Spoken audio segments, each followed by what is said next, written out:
Ladies and gentlemen, welcome back. It is part 3 of our kind of DIY, hopefully budget, garage build thing. It is my understanding that all of the roofing tin, siding tin, it's the same thing, different colors, is on a tractor trailer and will be headed to me with, I don't know, in a few hours.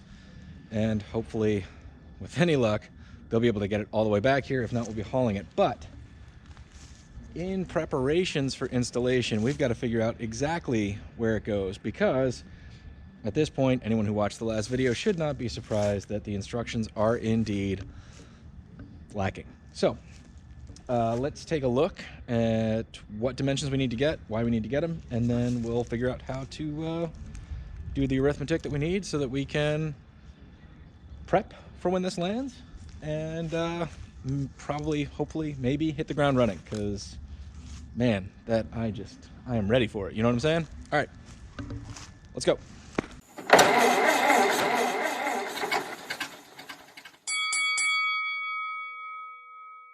This is the method for Versatube to give you a soffited edge here. That is not how our Carolina one works, but I definitely A, wanted the overhang, and B, want these buildings to match, because they're going to be here a while. So in theory, the tin we got is the same red on the sides and the same gray on the roof, and it should all hopefully tie together nicely. But this piece is not referenced anywhere in the instructions. What the instructions do give you is a place to start your roofing at the peak, depending on how wide your carport is. Given everything else that I've dealt with on this kit, I don't buy any of it. So the instructions give us very little information. Basically, for these widths, you center it. For these widths, which are on either, so we're at 24 feet wide without our extendo pieces, like our soffits.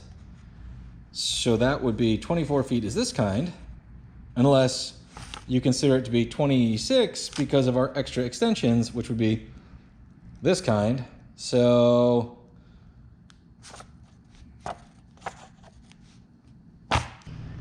rib to rib is 36 inches.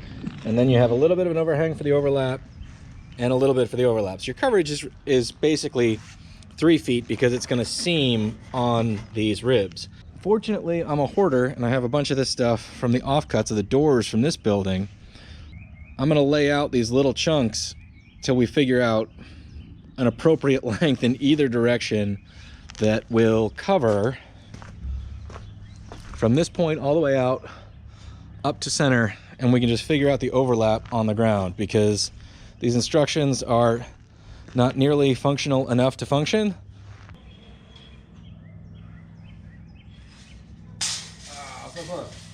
I measured from the peak-ish to the end of our bracket thing, and we are at 13'5", at an inch of overhang, maybe 13.6. And then I have laid out 1, 2, 3, 4, 5 pieces of this stuff with the overlaps in, just to make sure that it, you know, I'm not just relying on bad arithmetic. So if we cruise down here, we are truly at 15 feet basically from overlap to overlap. Not totally perfect, but the bottom line is that rib is 13.6. So what I'm saying is, given that this thing has 5 ribs, 1, 2, 3, 4, 5, it makes sense to just center the top piece on our peak and then slide everything else under, and that would give us 13.6, basically, exactly. So for anybody out there wondering how I'm going to do this, I'm kind of wondering that too. Well, this arrived a few hours early. You can see this stuff is over here, not over there. It feels like now is as good a time as any to explain why I did not order the sheet metal package with the garage kit. Number one, Versatube does not make any of these pieces themselves. They shop it out, and so that could delay. It would come in 2 sections, right? You get the frame, and then eventually you get the sheet metal. So I didn't want to wait 6 to 8 weeks, which is what they kind of say it could take to get the sheet metal. Number two, unless you special request, and I didn't want to go through the trouble, they only send you sheet metal 8 feet long. Granted, that is way easier to manage than I imagine this will be, but that gives me a seam every 8 feet, which means a piece of butyl tape that's going to wear out. It's like, I don't know. I wanted full solid sheets. I'd rather work harder putting it up than have a seam every 8 feet. That's just a pain to me, and a weak spot that I don't need. So before I ordered my frame, I called around to every metal supplier, every roofing supply maker, person, whatever. And the companies that, one company quoted me 6 to 8 weeks, and they quoted me basically by the foot. All of them quoted me by the foot, actually. And then I talked to 2 different companies that said 3 to 5 business days after the order goes in. So, you know, this is literally 3 business days. So, that said, before you ever buy anything like this from, you know, your Home Depot or your box store, I would, you know, dig deeper. Find yourself a roofing supplier, because this was monumentally less expensive than a box store. Now, it's not cheap by any stretch of the imagination, but it, you know what I'm saying, relatively speaking. And we are just after the new year in 2022. If you're watching this video sometime in the way future, and if you remember these times, which some people may just not want to do, material prices are extremely high right now. I hope I can lift this.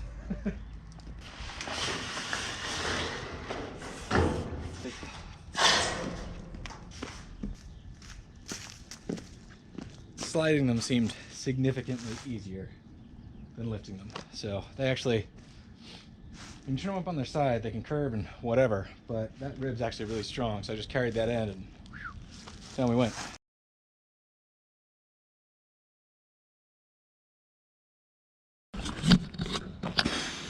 This is going to turn into a parlor trick very quickly. I think this is traditionally done as a 4-person job. We're down to 1. Let's do some rigging, I think, like old school, like lines and pulleys and blocks and that type of thing. So this ridiculous contraption functions. The camera died, of course, but I got the first piece up. Then, you know, of course, it just breeds other issues. Let's take a look. I measured from the break in the peak piece up. They give you a general measurement in the instructions, so I kind of started with that and, you know, centered everything out. And I matched that measurement here at the end, but as I went to, I wanted to work this way off the building to make sure that our trusses are actually 5 feet apart on center as I screw them together, because there's plenty of place for them to wobble. Our marks don't really add up to like the tune of a 1/2 inch. So I don't know what that's telling me. Like, I don't know if this whole thing is supposed to be scooted back a 1/2 inch. I know that that's just a like, guys, what I'm saying is I feel like I'm fighting this situation again where I don't know where my problem is. I don't know how big a problem is. I think it's going to be okay ultimately, but is it at this joint, or is it at this joint, or is it the whole thing leaning this way? Like, what the, like, it's just a pain. And while I think any other version of this would be also painful, this one has more variables than I feel like it ought to have, and that's, you know, they're stacking up. Friends, I was hoping these shenanigans with the motorcycle strap and the stake in the ground would be, you know, unnecessary for this sort of ridiculous, but nope, here we are.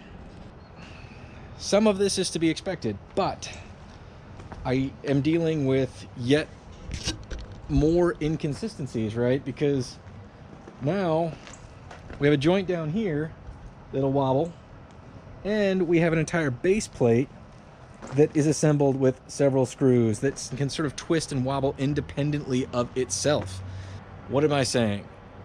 I am saying that just because you have all of your uprights in your base thing, they're not all the same. Like, it's not, and we're not close. And that's just frustrating as hell. Like, how, I see how they say you're supposed to do this, but I've timber framed stuff and I've done other things where you basically build the wall square, stand it up, and you're good. There's not a way to do that on this. All right, forgive the noise, but I've now made marks. I don't know if you guys can see those. Basically, what I have to do now, it seems, is loosen these screws, ratchet strap backwards, wang the entire unit with a sledgehammer until it's adjusted right without going out of level over here, in theory, to recenter our roof trusses. So I'm not saying some of this isn't made worse by the way that I chose to do this and modify it, but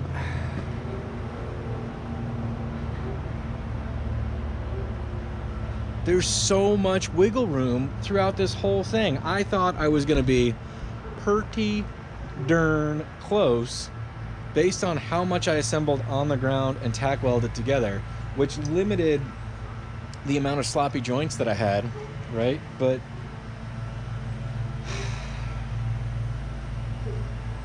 with this base rail being the newest wiggly part, they tell you to put a string along the side back here and a string along the top and look for discrepancies, and that'll tell you if these things are for some reason not in line with each other this way, and the string on top will tell you if they're not the right height, you know, in line with each other. But it doesn't tell you where that problem is. Is it at the bottom? Are they leaning? Or is it just the way that you have it assembled? Like, you can be plumb and level, but be the wrong dimension all day long. Anyway, I'm spending way too much time trying to get this first roofing piece in, because at least if it is correct on our peak, and we'll assume our peaks are close enough because I measured them, then at least we'll have straight lines running down our building. And if I have too much of an overhang on one side or another, I will just deal with it one way or another. But come on, man. I mean, ratchet straps, sledgehammer, not the tools I wanted to be using at this stage. It's dark. I got one piece of roofing up all day and adjusted literally every truss.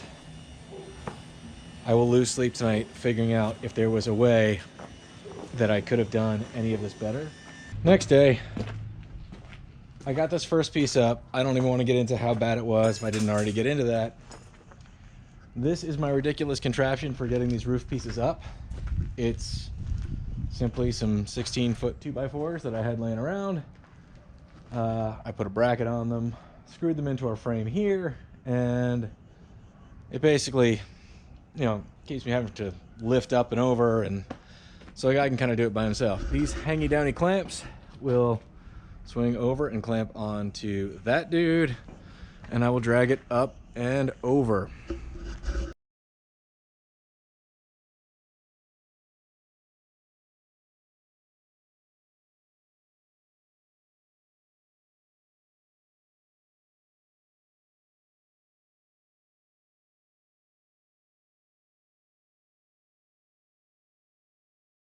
This is not smart.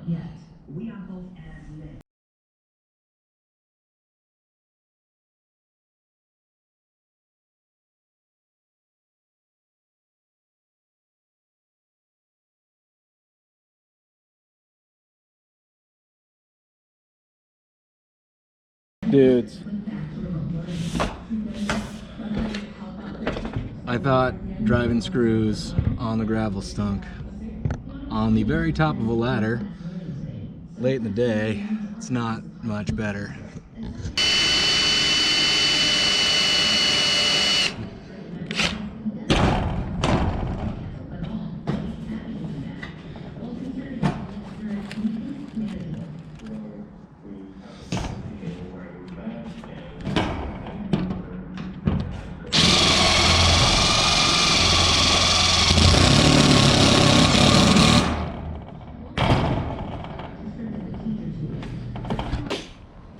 That panel was a little over an hour.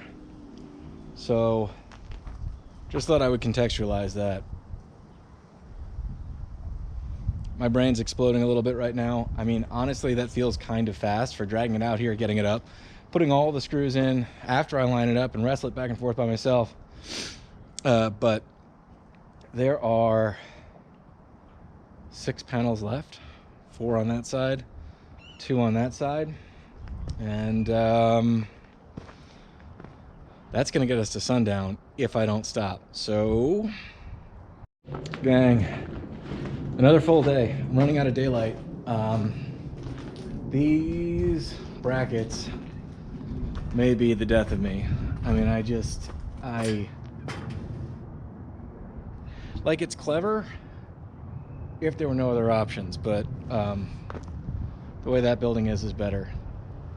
Anyway, I decided to get this last roof piece up before I put the brackets on, which I can't say was a mistake, but because I wanted to use my ramps, because they'd been working, so I did.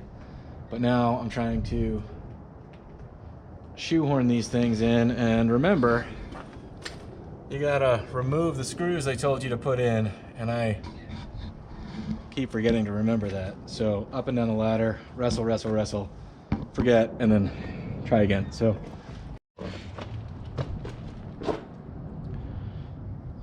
yeah, so these brackets, you got to take the top 2 screws out of your connection here to put on in order to make, you know,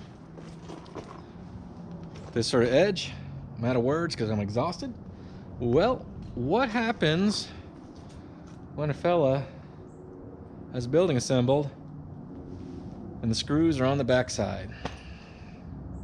So basically, we're in a spot where this thing will not seat flat onto our curvy roof truss because of the screws required for assembly to put the original truss together. I can't access 2 sets of screws because they are against the building we're standing in now. So to solve that problem, we're gonna have to cut this off, and then we'll mirror that on this other guy here, and in theory, that should get us the clearance we need.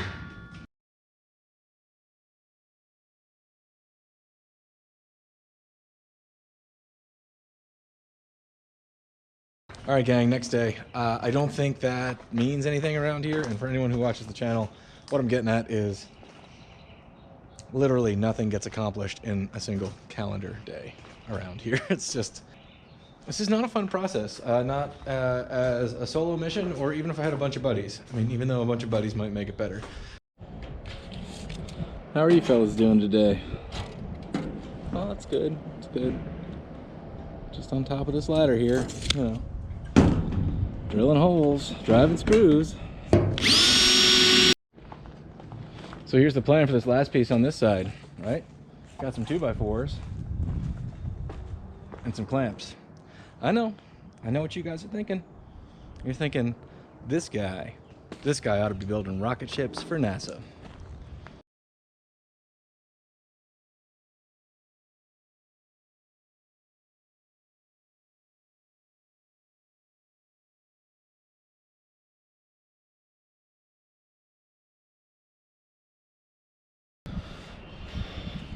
Roof, 350 screws, 100 trips up the ladder, some ramp building, some sketchy rigging, and some ladder ballet. You know, the kind of thing where you like put one arm out when you're standing on the very top of a ladder, and then you stick a leg out, you know, to kind of counterbalance, and you lean too far. We did a lot of that too. I am tired and sore from it, but it's here, so That's good. Now we've got to do the siding. The siding, you know, I'm looking at the existing building, and they did a pretty good job of making sure the ribs lined up as you turn the corner. On this building, it's not going to matter so much, but we're going to at least go for that because, you know, that'll look better than not doing that. I actually want to try to extend the siding in line straight across. I've got to figure out how to get it all back here.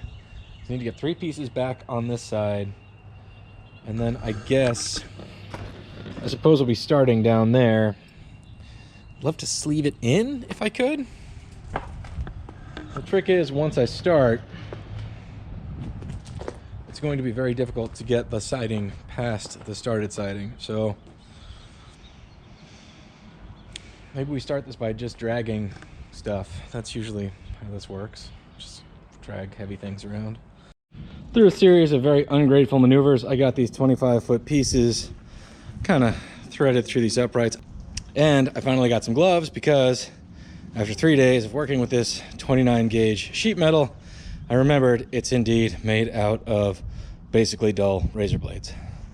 So I don't know if this will work, but it'd be cool if it did. I'm gonna pop these sheet metal screws out 1 panel high and see if I can slide this one in so that the bottom piece cruises right in here, and if it works, it'll look nice and sexy.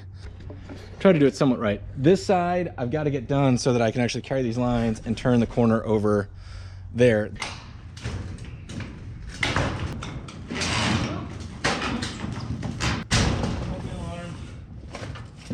I highly recommend this method for anyone who decides to do this. Huh, look at that. 2 ropes, C-clamp up in there, functioning as a pulley, C-clamp holding the material, C-clamp to tie it off. Think it's gonna work? Me neither. Let's try it anyway.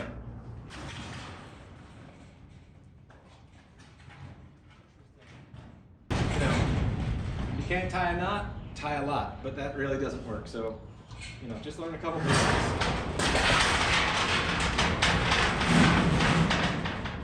You'll be all right. Pivot up to where we need to land on that end.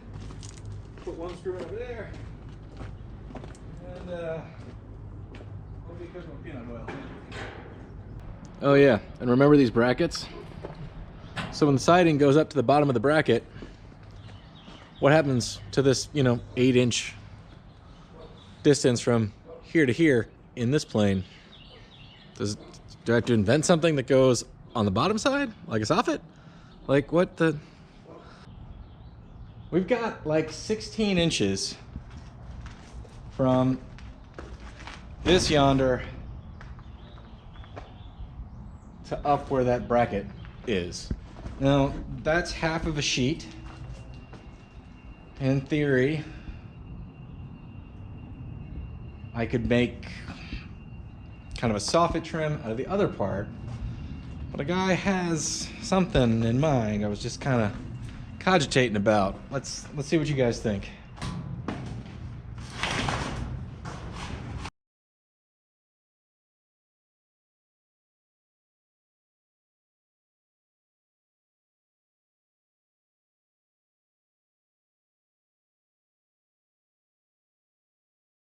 Once again, the sun is setting on the work around here. That's not, you know, that's just the way it is, which is probably for the best because I'm tired and I would probably kill myself trying to do this tonight. That's mostly in. Clearly, no pun intended, well, totally intended. Those panels need to be cleaned. They've been sitting like in the lawn for 5 months, but I think it's the right idea. I'm kind of excited about it. It should shed a lot of light. And I don't see any way that I'm actually gonna get any direct sunlight on anything that would get damaged by direct sunlight, so that's also good. There is a snowstorm coming, in theory, 36 hours from now, they say. So I am desperately trying to just get that side closed in, and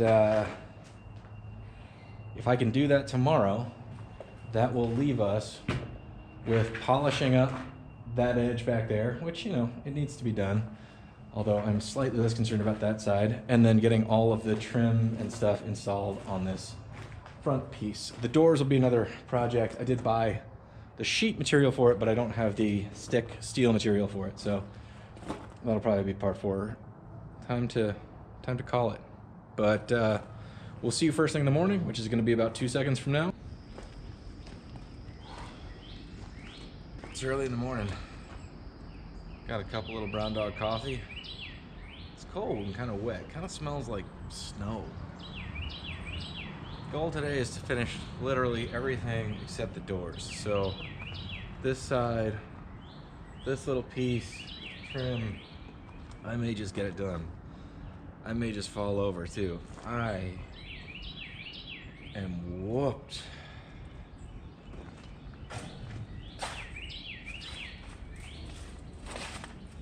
All right, so I got this first piece shoved in here. The best I think I can do is just to level it as we go, which is, you know, that's pretty level. I'm gonna lose this here. Again, I'm working up from the bottom. I'm glad I took the time because really I didn't even think about the interior lines yesterday, and having that kind of line up is nice. It doesn't, you know, makes the whole thing look less janky. Would I have ever noticed it? Probably. These first 3 pieces are going to be no fun. Joys of a solo mission. I mean, the dog's not even awake yet to be my safety officer, my little buddy, so we're just, you know, we're just going to forge ahead. Let's just drive some more screws, see if my shoulder falls apart. All right, Deuterinos. I picked up one of these. Everybody knows Irontron is Northern Tool here in America. I don't know if that's Princess Auto or is that Harbor Freight. I don't know. Canada, help me, tell me. I don't know. Milwaukee makes one of these apparently, which is just happens to be the battery operated tools that I have. But they were close to $300. So 60 bucks with a spare set of blades is gonna be our ticket today, because when you break a blade, it really does stink. I have been meaning to get one of these for patch panel reasons for ages. Not necessarily cutting out old stuff, but for making the new stuff that goes in. So I wasn't happy to spend the money necessarily, because this is eating my lunch, this whole project. I know it'll be worth it in the long run. I do think this tool will absolutely come in handy. So I'm gonna give it a whirl. I gotta run it down the length of this thing and just take a couple inches off the bottom and see if I can get this to seat clear, like clear that everything that needs to clear. So got an extension cord out that's sitting in dog poop, awesome, and we'll give it a whirl.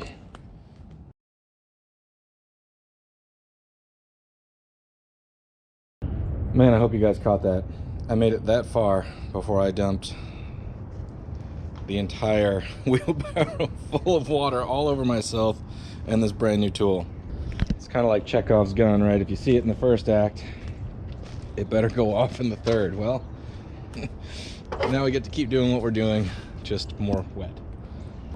We've improved on yesterday's method at least a little bit, and I've added pulleys to our system here. And I got smarter. Instead of pulling the rope into the room and having to tie it off at a center point, I'm just using the fence as a pin rail, which I could have done yesterday, but I didn't think of. Now, I've got 2 kinds of pulleys, mostly because I was too lazy to find the other one of those, which is actually sitting right down there. But these are actually higher quality pulleys, so I may switch them out if I see any issues.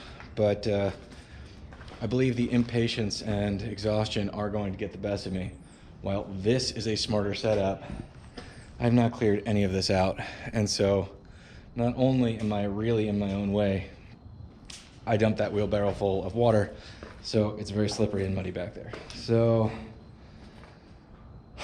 rather than do the right thing and clean this up and make space and make it safe, I'm just gonna struggle through and see if I can get these 2 sheets hung and then figure out what corner I've boxed myself into to get the top done. Let's get after it.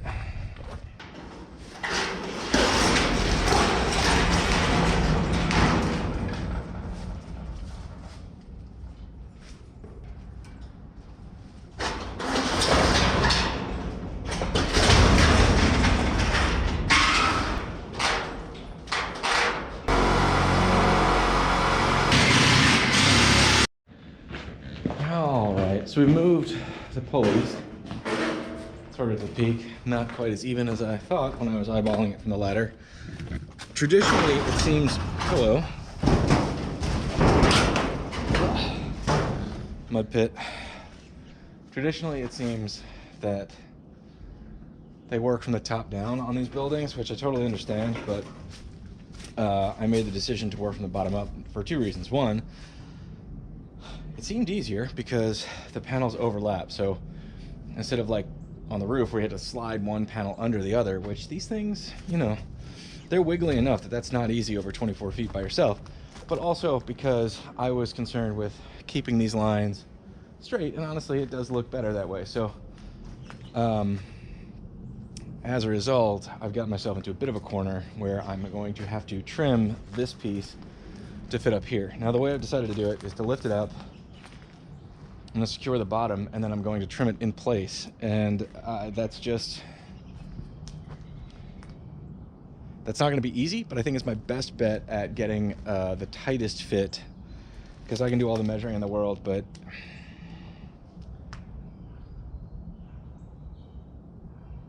that would, you know, even if I measured it all, I'm counting on there being some kind of consistent shape and all that stuff, and there's going to be discrepancy. I can just feel it, but we'll hide it with this piece by cutting it in the air. That will be a bit of a pain, but it's what I think is going to be the best.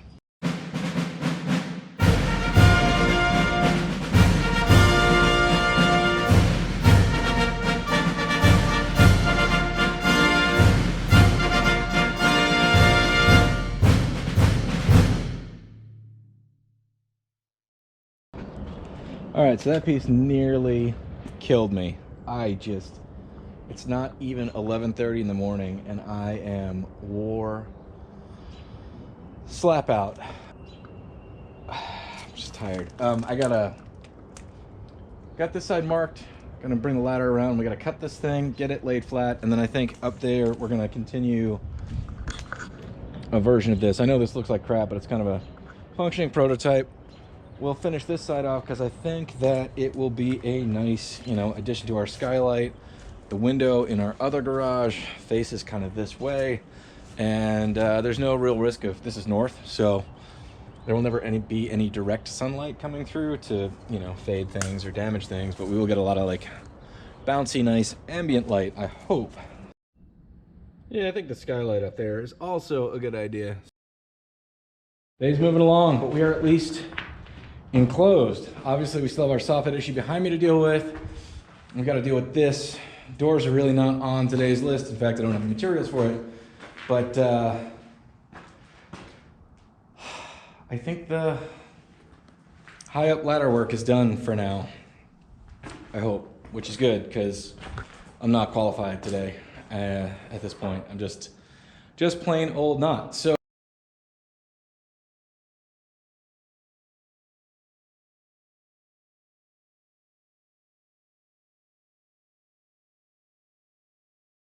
All right, this is not where I was hoping this episode would end, but I think it's where it's going to. We are at least covered. The truck is in here because it's got the motor in the back. We'll get to that eventually. We are barely ahead of the rain slash snow slash everything that will turn into ice. I am exhausted, like completely pooped. I was hoping to get the trim up, but that's just gonna have to wait till next time. Thank you guys for following along. This has been Between the Sharks. I am excited to have this space, but my brain cannot process excitement because I am so tired. So good luck out there on your projects. We will finish this up, make it look real nice, and then finally get back to what we wanted to be doing in the first place, which is indeed working on cars, building hot rods. This is going to make that so much easier and so much better once we finally, you know, do the shuffle, get things in their place. We'll have room to stretch out and work. And yeah, I'd like to get that Model T going by spring. So it's a tall order, but you know, we're gonna try. So anyway, thanks for watching. I appreciate the hell out of it. And we'll see you next time.